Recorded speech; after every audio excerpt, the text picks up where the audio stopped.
देश के रक्षा मंत्री राजनाथ सिंह की जो कि जम्मू कश्मीर पहुंचे हैं, श्रीनगर पहुंचे हैं रक्षा मंत्री राजनाथ सिंह। ऑपरेशन सिंदूर के बाद राजनाथ सिंह का ये पहला दौरा है।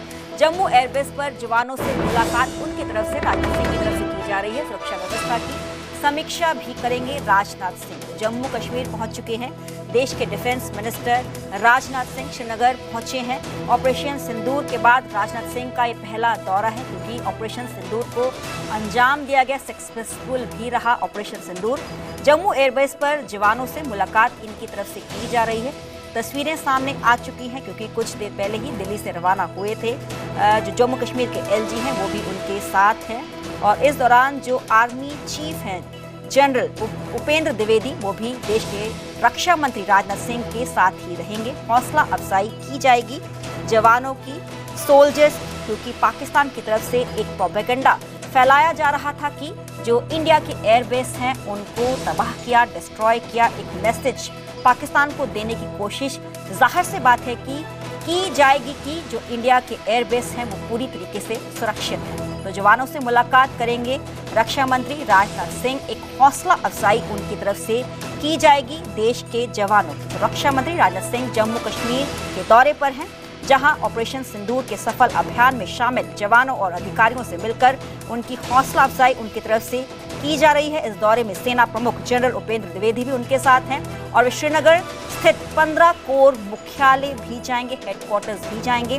राजनाथ सिंह ने आतंकवाद पर कड़ा संदेश देते हुए कहा कि हमने दिखाया है कि भारत आतंकवाद के खिलाफ जब भी कोई कार्रवाई करेगा तो आतंकवादियों और उनके आकाओं के लिए सरहद पार की जमीन पर भी सुरक्षित नहीं होगी। तो ये संदेश दिया था देश के रक्षा मंत्री राजनाथ सिंह की तरफ से। तो आज मुलाकात की जाएगी।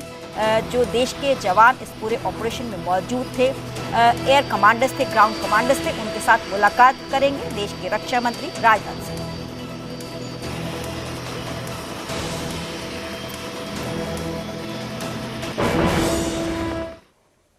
आगे बढ़ेंगे और रुक करेंगे अगली खबर का। हरियाणा का पानी रोकने पर वहां की सिंचाई मंत्री, हरियाणा की सिंचाई मंत्री श्रुति चौधरी भड़की हैं पंजाब के सीएम भगवंत मान पर। पंजाब की सरकार गैर जिम्मेदार है। श्रुति चौधरी ने कहा कि पानी रोकना लोकतंत्र के खिलाफ है। पानी रोककर पंजाब ने अन्याय किया है। हरियाणा सरकार पानी संकट से निपटने को पूरी तरीके से तैयार है। 8 से 10 दिन में सामान्य स्थिति हो जाएगी, पानी की आपूर्ति हो जाएगी। जो वाटर क्राइसिस है उस पर भी बोली है श्रुति चौधरी। उन्होंने कहा कि जल संकट पर हरियाणा आम आदमी पार्टी की चुप्पी पर भी सवाल श्रुति चौधरी ने उठाए। श्रुति चौधरी ने कहा कि हरियाणा के हक का पानी हर हाल में हरियाणा को मिलेगा। ऑपरेशन सिंदूर पर सिंचाई मंत्री श्रुति चौधरी ने बड़ा बयान दिया और कहा कि ये भावनात्मक ऑपरेशन था। पीएम मोदी के मजबूत नेतृत्व में पाकिस्तान में घुसकर आतंकवादियों को खत्म किया।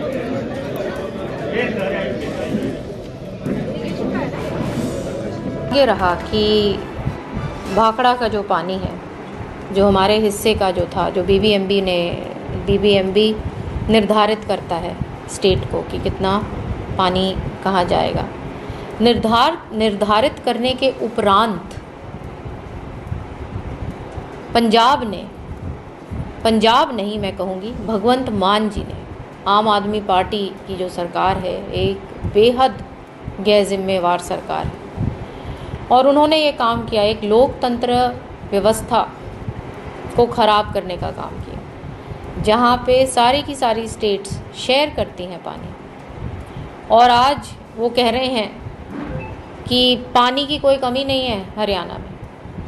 आप देखिए कि पीने के पानी की कितनी दिक्कतें लोगों को आ रही हैं। आज भी मैं गांव दक्षिण हरियाणा का क्षेत्र से हम लोग ताल्लुक़ रखते हैं, और आज भी मैं कितने गांव में गई और वहाँ पे टैंकर भेजने की अब नौबत आ गई है। तो इस प्रकार से जो वाटर वर्क्स जो हैं खाली भी कई जगह अब देखने को आ रहे हैं, लेकिन सरकार पूर्ण रूप से तैयार है और कमी नहीं आने देंगे। ये आगे सिर्फ 8-10 दिन की बात है, क्योंकि 21 तारीख से तो वो नई अकाउंटिंग शुरू हो जाएगी और भाखड़ा का पानी फिर से उसी मात्रा में शुरू। तो हमारे साथ नीलगढ़ जुड़े हुए हैं, आम आदमी पार्टी के नेता हैं। सर, बहुत बहुत स्वागत है आपका न्यूज़ 18 पंजाब पे। हरियाणा की सिंचाई मंत्री ने कहा कि पंजाब की सरकार गैर जिम्मेवार है। सीएम भगवंत मान लोकतांत्रिक व्यवस्था को खराब करने का काम उनकी तरफ से किया गया। गैर जिम्मेदार हम हैं या हरियाणा की गवर्नमेंट है जो अनार्की फैलाता है, जो लोग किसी को लूट करने की कोशिश करते हैं और लोकतंत्र का गला घोटते हैं। गैर जिम्मेदार वो होते हैं या वो होते हैं जो अपने हक के लिए लड़ते हैं। हरियाणा दादागिरी दिखा रहा है। हरियाणा को पता है कि उनका 2987 MF पानी का हिस्सा बनता था, जो 21 मई तक बनता था, जो उन्होंने 3,93 जो है सिर्फ 31 मार्च तक यूज कर लिया, यानी कि अपने हिस्से से भी ज्यादा यूज करने के बाद ये दादागिरी दिखा रहे हैं, हमारा पानी लूटने की कोशिश कर रहे हैं। यदि भगवंत मान ने पंजाब की लूट को बचाया है तो वाह, ये क्या बात है। तो वो गैर जिम्मेदार हो गया, वो लोकतंत्र के विरुद्ध हो गया। आप बड़ा लोकतंत्र के हक में काम कर रहे हो। जिस तरीके से राष्ट्र में आप मीटिंगें करवाते हो BBMP की, जिस तरीके से केंद्र प्रेशर कर रहा है, जिस तरीके से हरियाणा की बीजेपी सरकार प्रेशर कर रही है, क्या वो सही है? और सबसे बड़ी बात तो ये है, ये केवल हमारा पंजाब का पानी नहीं लूट रहे हैं। आज एक बड़े पंजाब के अखबार में न्यूज छपी है, तथ्यों के आधार पर छपी है कि 2010 से लेके 2023 तक जितना भी रिपेयर के ऊपर खर्च हुआ BBMP के ऊपर, जिसमें से पंजाब को सिर्फ 60% देना था, 40% हरियाणा और राजस्थान को देना था, वो पूरा की पूरा पंजाब के जिम्मे लगा दिया। यानी कि हमारी आर्थिक लूट भी और हमारे पानियों की लूट भी। जी, तो ऑडिट भी करवाया जाएगा पंजाब सरकार की तरफ से? बिल्कुल बिल्कुल, भगवंत मान साहब ने बोला है, बिल्कुल ऑडिट करवाएंगे। जो दोषी पाए जिनको सजा भी देंगे उन लोगों को। ये दादागिरी, ये लूट अब नहीं चलेगी। जी, चलिए, बहुत बहुत शुक्रिया। नील गर्ग आम आदमी पार्टी के नेता हमारे साथ जुड़े। हालांकि उनकी तरफ से इस बात का जिक्र किया गया कि अपने हक का जो पानी है ऑलरेडी हरियाणा की तरफ से इस्तेमाल किया जा चुका है, पर अब हरियाणा दादागिरी दिखा रहा है।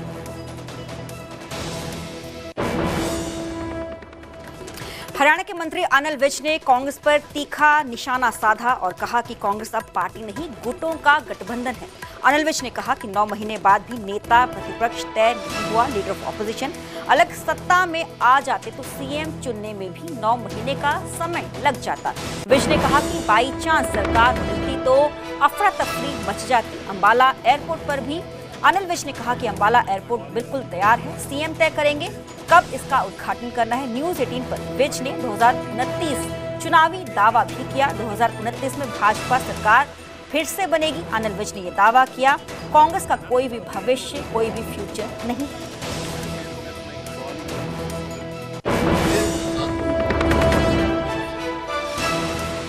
ये तो कुछ गठबंधन है, कुछ ग्रुप्स हैं जो आपस में जुड़े हुए हैं और इनकी डिसीजन लेने की कैपेसिटी भी पूरी तरह से खत्म हो चुकी हुई है।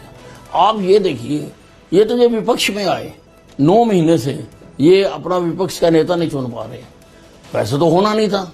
मैंने तो पहले दिन से कहा कि हमारी सरकार आएगी। जब सब सर्वे भी हमारे खिलाफ आ रहे थे तब भी मैंने कहा, डंके की चोट पर कहा कि हमारी सरकार आएगी, क्योंकि मैं जनता में रहता हूँ। मुझे पता है जनता की सोच क्या है, मुझे जनता क्या सोचती है, क्या करने वाली है, मुझे मालूम होता है। मैं तो कहता रहा। लेकिन मान लो एक क्षण के लिए कि अगर कांग्रेस की सरकार आ जाती तो 9 महीने मुख्यमंत्री तय ना कर पाते।